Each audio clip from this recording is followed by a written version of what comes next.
Assalamualaikum warahmatullahi wabarakatuh. Sampurasun, semangat pagi anak-anak kelas 11.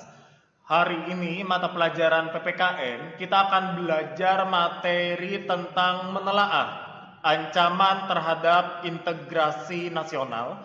Materi ini merupakan materi kedua dari bab kedua ya di semester genap kelas 11. Oleh karenanya silakan untuk dipelajari video pembelajaran ini sampai dengan selesai.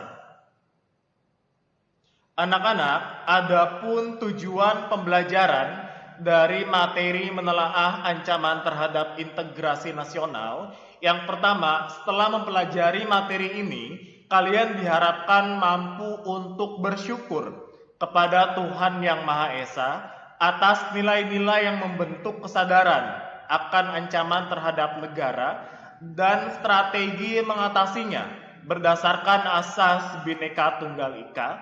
Dan yang kedua, bersikap responsif dan proaktif atas ancaman terhadap negara dan strategi mengatasinya berdasarkan asas Bhinneka Tunggal Ika.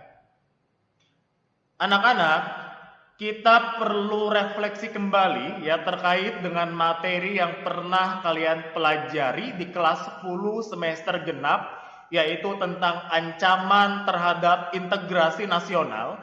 Di kelas 11 semester genap ini kalian akan lebih jauh ya membahas tentang bagaimana menelaah ya ancaman integrasi nasional dan bagaimana cara membangun integrasi nasional itu sendiri. Ya, kita flashback kembali bahwa Indonesia itu merupakan negara yang sangat multikultur, ya, atau sangat beragam.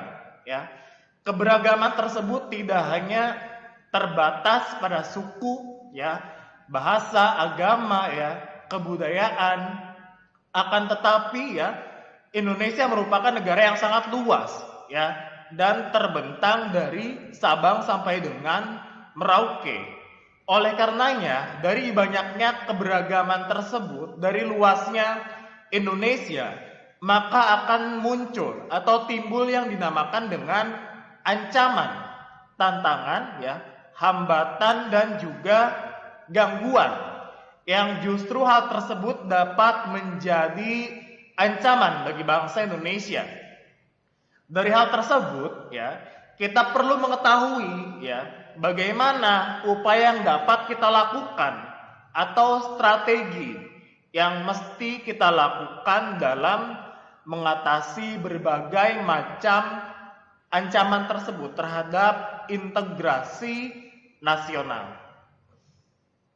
Selanjutnya, kemudian bagaimana ancaman terhadap integrasi nasional itu, ya? Kita tahu bahwa secara geografis Indonesia merupakan negara yang sangat luas, ya, baik dari posisi dan juga wilayahnya, dan tentunya itu sangat strategis dan juga potensial, ya, karena Indonesia banyak sekali sumber daya alam, kekayaan yang melimpah, ya, baik itu secara sosial budaya. Misalkan Indonesia juga merupakan bangsa yang majemuk.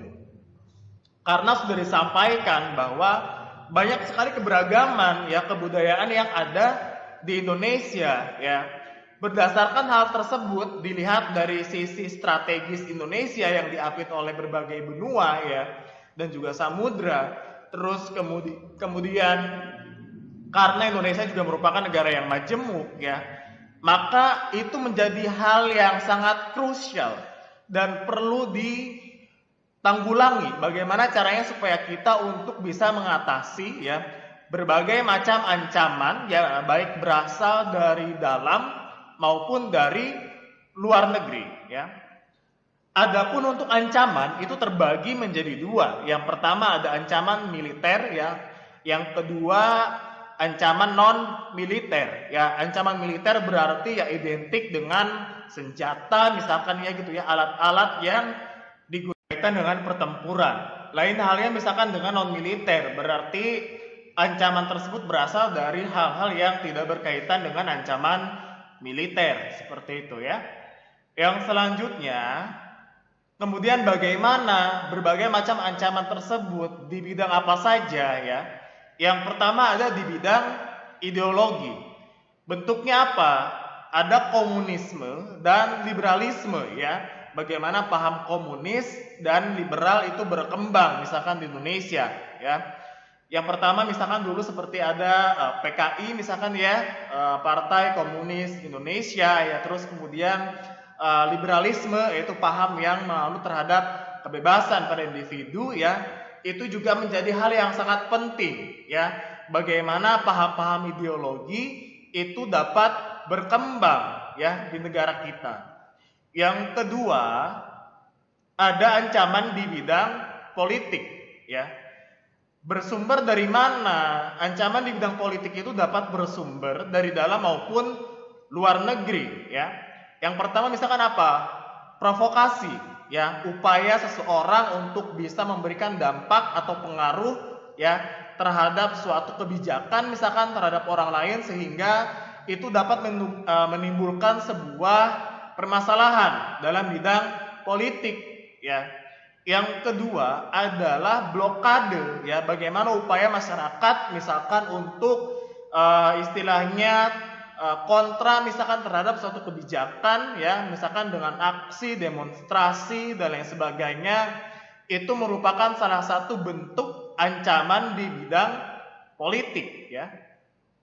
Selanjutnya adalah ancaman di bidang ekonomi ya. Ekonomi juga mempunyai dampak yang sangat penting ya bagi kemajuan suatu bangsa tentunya. Yang pertama, dampak di bidang ekonomi ini secara keseluruhan ya, itu terjadi akibat dari pengaruh globalisasi ya. Karena kita tahu bahwa dengan perkembangan zaman seiring dengan banyaknya teknologi, globalisasi juga dapat berpengaruh terhadap perkembangan negara ya. Yang pertama ada perdagangan bebas ya. Kita tahu bahwa di era globalisasi seperti sekarang ini, perdagangan bebas itu banyak sekali terjadi ya antara satu negara dengan negara yang lain ya. Yang kedua, semakin banyaknya misalkan lulusan-lulusan sekolah ataupun misalkan universitas ya, dengan lapangan pekerjaan yang banyak tapi di sisi lain tidak sesuai atau jumlahnya tidak sama dengan halnya jumlah masyarakat yang membutuhkan lapangan pekerjaan, maka tidak heran ya banyak sekali pengangguran ya, karena prospek kerja ya, karena juga saingan yang cukup ketat ya, sehingga di Indonesia juga tingkat pengangguran cukup tinggi. Yang ketiga adalah dominasi asing ya. Berkaitan dengan banyaknya perdagangan bebas, misalkan produk-produk yang ada di Indonesia juga bukan pure seluruhnya itu merupakan produk lokal, tapi juga banyak produk-produk yang berasal dari luar negeri seperti itu ya. Yang keempat ada inflasi ya, atau istilahnya dalam hal ekonomi berarti penurunan ya, misalkan penjualan tidak sebanding misalkan dengan pendapatan ya, terus kemudian kurs nilai mata uang menurun ya, dan lain sebagainya, itu juga sangat berpengaruh terhadap bidang ekonomi tentunya. Selanjutnya, adapun ancaman di bidang sosial budaya itu juga dapat berasal ya dari dalam maupun luar negeri. Yang pertama ada kemiskinan ya. Kemiskinan juga menjadi fokus perhatian yang seharusnya dapat diselesaikan, yang tentunya ini juga dapat mengancam ya sosial budaya kita, karena kemiskinan ya, dengan semakin banyak tingkat kemiskinan, maka ya akibatnya apa? Terjadi ketimpangan ya antara masyarakat yang ada di Indonesia tentunya. Yang kedua, ada perilaku konsumtif ya. Artinya gaya hidup yang mewah, gaya hidup yang berlebih-lebihan ya, dengan membeli sesuatu yang sebenarnya itu tidak terlalu penting gitu ya. Yang ketiga ada individualisme, ya.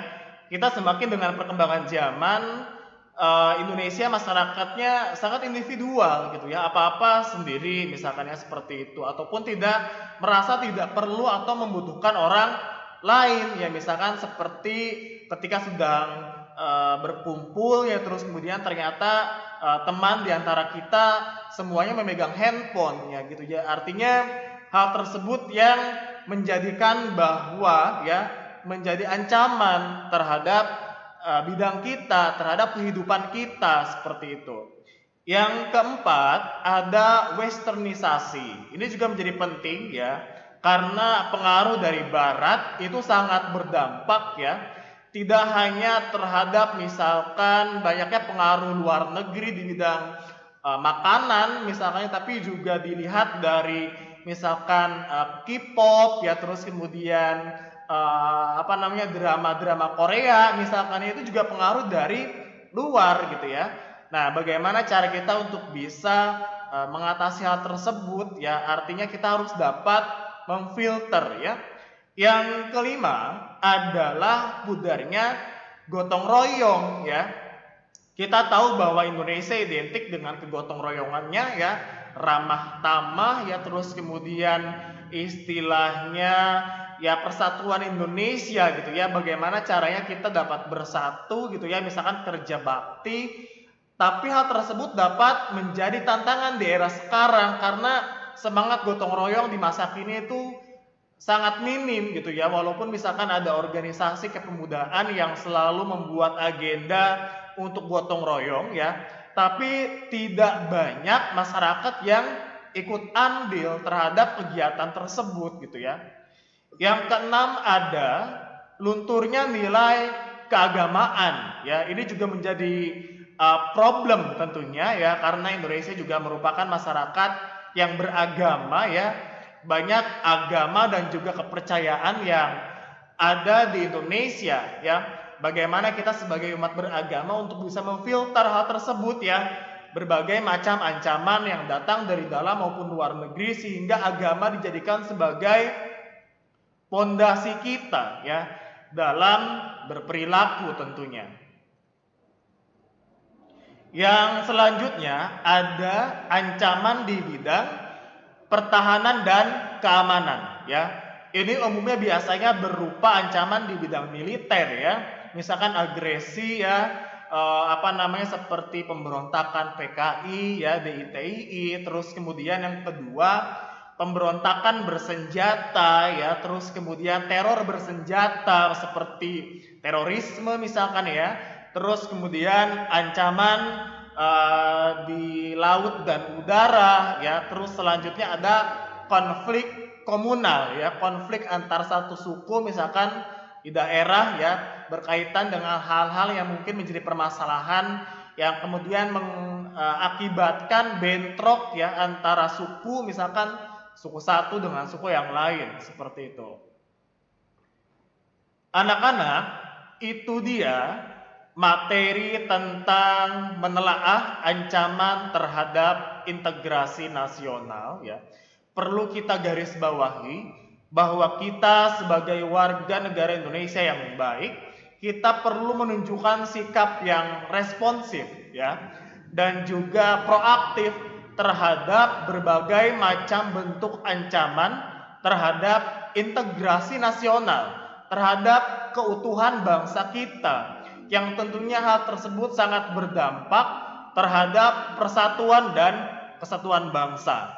Oleh karenanya kita harus mulai dari hal-hal yang paling kecil ya, seperti selalu menghargai orang lain ya, menghargai setiap perbedaan ya yang ada di lingkungan kita, sehingga tidak memunculkan masalah yang tentunya hal tersebut dapat menimbulkan konflik. Anak-anak, itu dia yang dapat saya sampaikan untuk materi hari ini. Semoga bermanfaat dan tentunya untuk dapat diimplementasikan dalam kehidupan sehari-hari. Billahi taufik wal hidayah. Wassalamualaikum warahmatullahi wabarakatuh.